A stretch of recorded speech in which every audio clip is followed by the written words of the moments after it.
All right, we're talking government. My name is Zebulin Miller. I'm your child's teacher here at the Riverside campus, and just looking at what's going on in the class this year.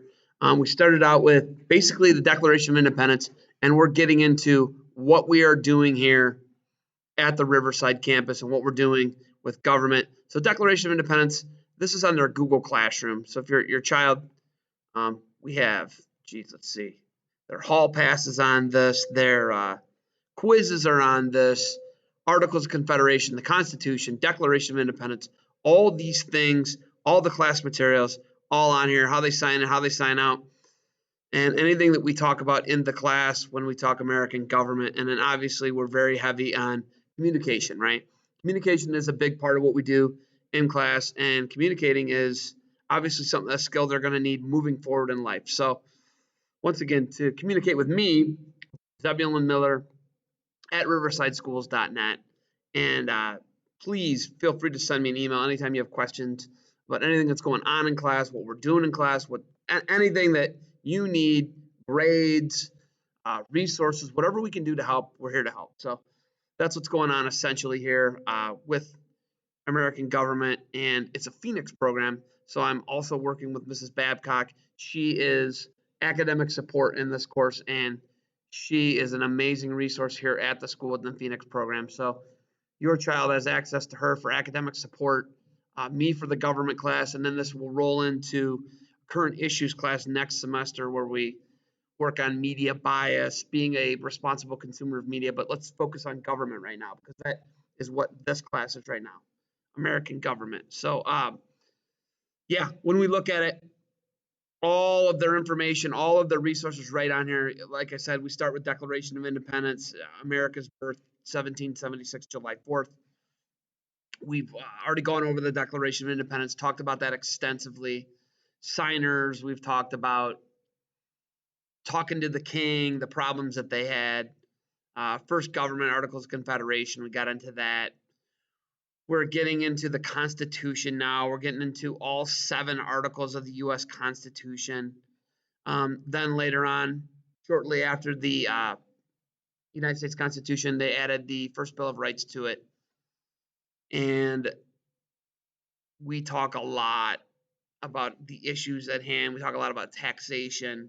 We talk about the executive branch, the judicial branch, the legislative branch. 3 branches of government, 3 levels of government. There's just so much in the Constitution of the United States. Articles 1, 2, 3 establish the 3 branches of government. Powers of the states, amending the Constitution, federal law being the supreme law of the land, the supremacy clause, ratification, and how to amend it. Really hard to amend the United States Constitution. It's been amended 27 times. We talk about that. Obviously, we get to the point where we're really into the Bill of Rights, right? This right here these are your foundational freedoms as Americans.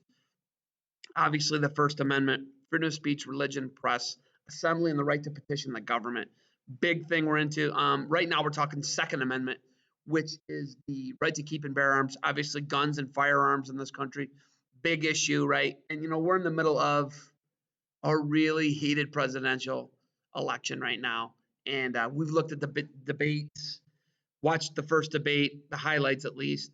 We're really getting into that, wanting students to be able to identify between Democrats and Republicans, conservative versus left-leaning, right versus left, and having them having a firm understanding of what's going on so that they're ready for any and all testing that comes at them. Due process, obviously the Fourth Amendment, the right of people to be secure in their houses, papers, and personal effects. Another thing that I will say is we really need to be prepared for online learning if that's where we end up. And a big thing I'll be a broken record about is communication. You got to email me. They got to look at their emails every day. Kids got to look at their emails. They got to be ready to be held accountable and communicate with teachers. That's a big one that I'm into, right? When I talk about that one, got to communicate, got to look at the Google Classroom on a daily basis. All reading materials will be on this because we do not have a textbook right now. So all of our materials will go on this. So yeah, that's basically what we're doing. All your classwork right here. quiz, articles of confederation, any writing prompts that we have, assignments, it's all going to be right here on the Google Classroom, classwork, and in the stream. They should be able to get to both of them. When I post an assignment, it goes to their email. Email is imperative. They got to check their email. So that's a huge part of what we're doing here is building communication. If it goes online, it goes to virtual learning. Obviously, that's how we do everything. Whereas now I can usually see a lot of the students, talk to them if we have an issue. When it goes all virtual, it's all online, and they have to be prepared for that. I have to be prepared for that, and we got to get some learning done. There has to be some valuable learning and teaching and learning that's going to be done online if it potentially goes there. So once again, not saying we're doing that, but we need to be prepared. If 2020's taught you one thing, expect the unexpected. Be prepared for the unknown, and that's where we're at right now, and we got to be ready for that. So hopefully, if you have any questions, just shoot me an email here on the at zebulin.miller@riversideschools.net.